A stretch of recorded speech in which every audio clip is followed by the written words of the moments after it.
Hi, I'm Linus, and welcome back to the CineStill Studio. If you've ever been intimidated by the idea of processing color negative film at home, don't worry. CineStill has simplified the process with a 2-bath solution that allows you to develop up to 24 rolls. In this video, we're going to show you how to develop beautiful color negatives in just a few minutes using the CineStill Cs41 Color Simplified 2-bath process. I've personally developed hundreds of rolls using this method in the past couple years. So here's what you'll need. A developing tank, 2 1-quart pitchers, 2 1-quart chemical storage bottles, a CineStill CS41 kit, either liquid or powder, and optionally a TCS1000 temperature control system. The CineStill CS41 Color Simplified 2-bath process is made up of 2 chemical solutions, developer and Blix, plus an optional final rinse additive.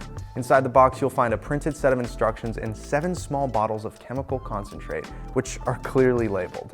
If you have the powder version of the kit, you'll find 3 bags of powdered concentrate. We'll be using the TCS1000 temperature control system to mix and heat our chemistry, but you can simply use a clean stir stick if you don't have a TCS yet.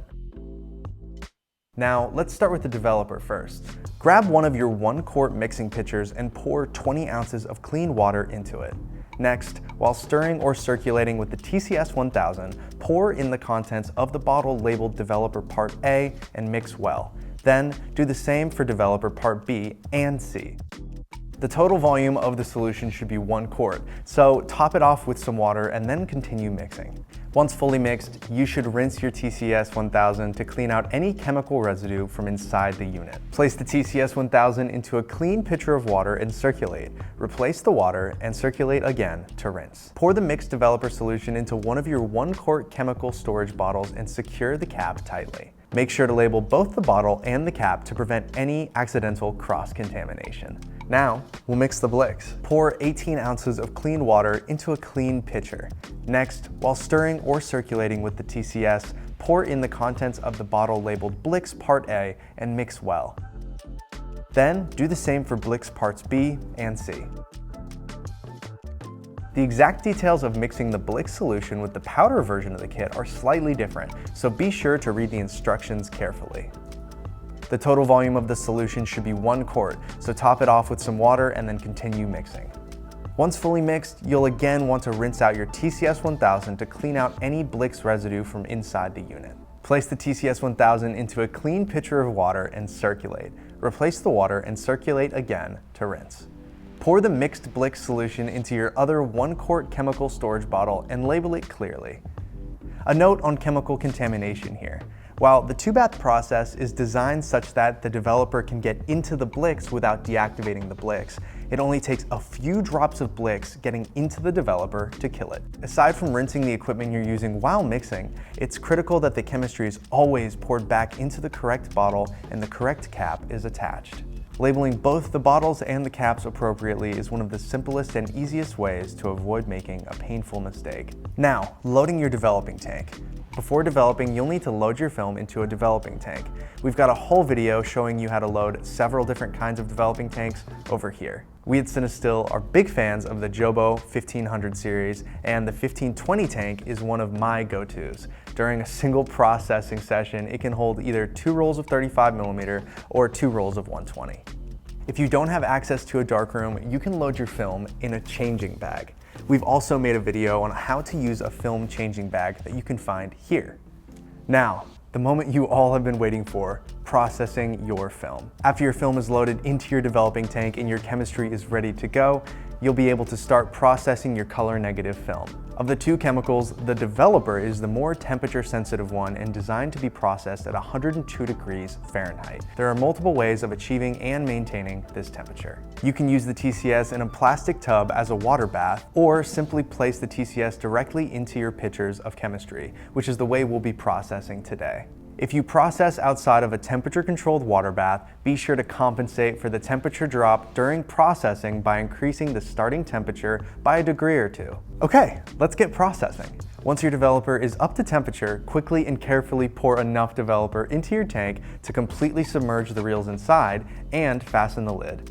This minimum volume is usually printed somewhere on the developing tank.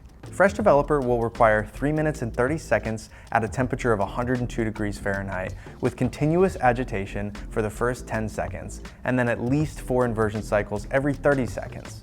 As you continue to use developer to process your film, you'll have to increase developing time to compensate for the partially weakened solution.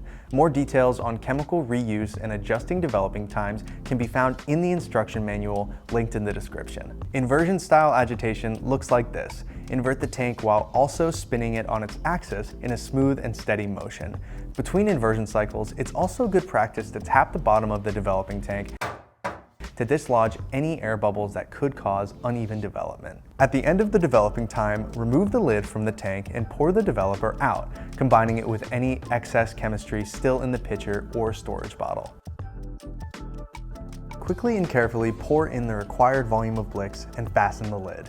The Blix will require 8 minutes at a temperature between 75 and 105 degrees Fahrenheit, with the same agitation schedule as the developer. Continuous agitation for the first 10 seconds and then at least 4 inversion cycles every 30 seconds. Unlike with the developer, you won't need to increase the Blix time as you continue to use it. At the end of the Blix time, remove the lid from the tank and pour the Blix out, recombining it with any excess chemistry still in the pitcher or the storage bottle. Congrats, your film is now processed and it just needs to be washed thoroughly.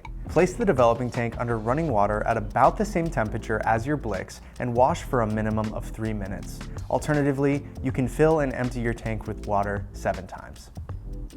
Modern color films have stabilizers in the emulsion, released through the 2-bath process. What's commonly referred to as the stabilizer step these days is simply a final rinse containing a mild antimicrobial and surfactant, and can help prevent mold from growing on your film if you live in a particularly humid area. For most people, if you store your film in archival negative sleeves in a cool, dry place, using this chemical solution is completely optional.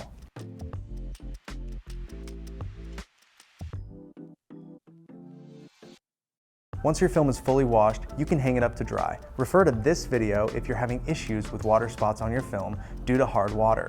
It's good practice to weigh down the bottom of the film strip with a weighted clip or something similar to prevent film from curling as it dries. Drying time is dependent on relative humidity and temperature. The chemistry you use to process your film should be recombined with any excess chemistry in each respective storage bottle. The developer and Blix baths are intended to be reused and can be stored for several weeks. If you're unsure whether or not your chemistry is still usable, you can conduct a snip test. We've got a video on snip tests right here.